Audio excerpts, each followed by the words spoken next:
When we first decided to shift our house and move to an old-fashioned house, it felt like a dream come true. The new place has a unique charm and an antique design. Although it was a small house, it was sufficient to accommodate my wife and my 2 children. It was everything we had hoped after living a tiring life in the middle of the city. But we were unaware of the terrors this house was holding inside its antique building. We packed our luggage and booked a truck to transport our furniture. We reached there at night. We unloaded furniture and placed our luggage in our new house. After organizing the furniture, we had our dinner and went into our bedrooms for a good sleep. The first horrific encounter happened early in the morning. My wife was unpacking the boxes so that she could arrange the things. While she was busy with the boxes, she heard the sound of a moving chair. She was extremely terrified as it was coming from the basement. She, with trembling legs, stood outside the basement. When I went there, my wife's body was shivering. She asked me, "Did you hear it?" She told me about the recent incident. I soothed her by saying that it must be due to wind as the weather is stormy outside. I decided to go to the basement. When I entered the basement, the noise of the chair became louder. When I reached the center of the basement, I saw the chair swinging heavily. It took my breath out of my chest as there was no wind to move it.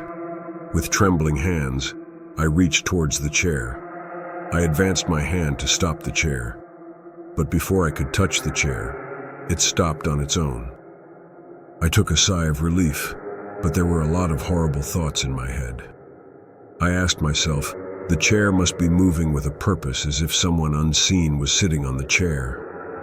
While I was coming out, the basement filled with strange forces.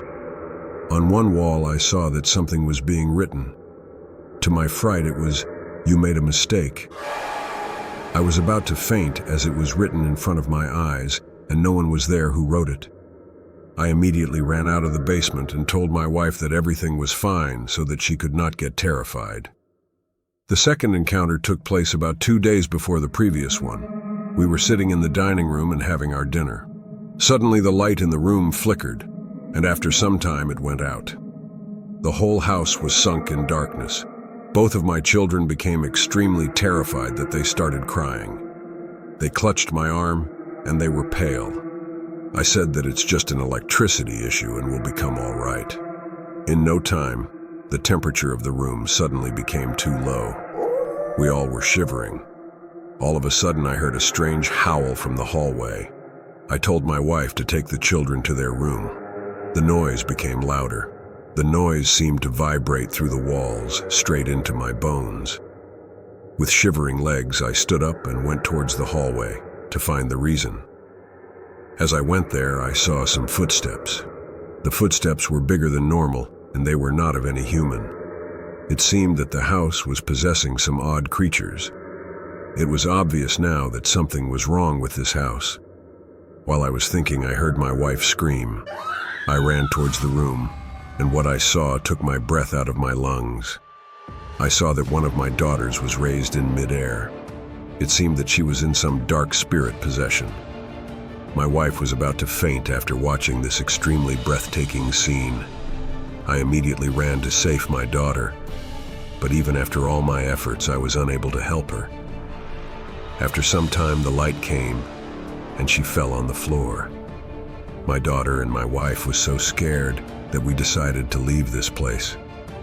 We immediately decided to abandon the house, as it was not less than a death pit.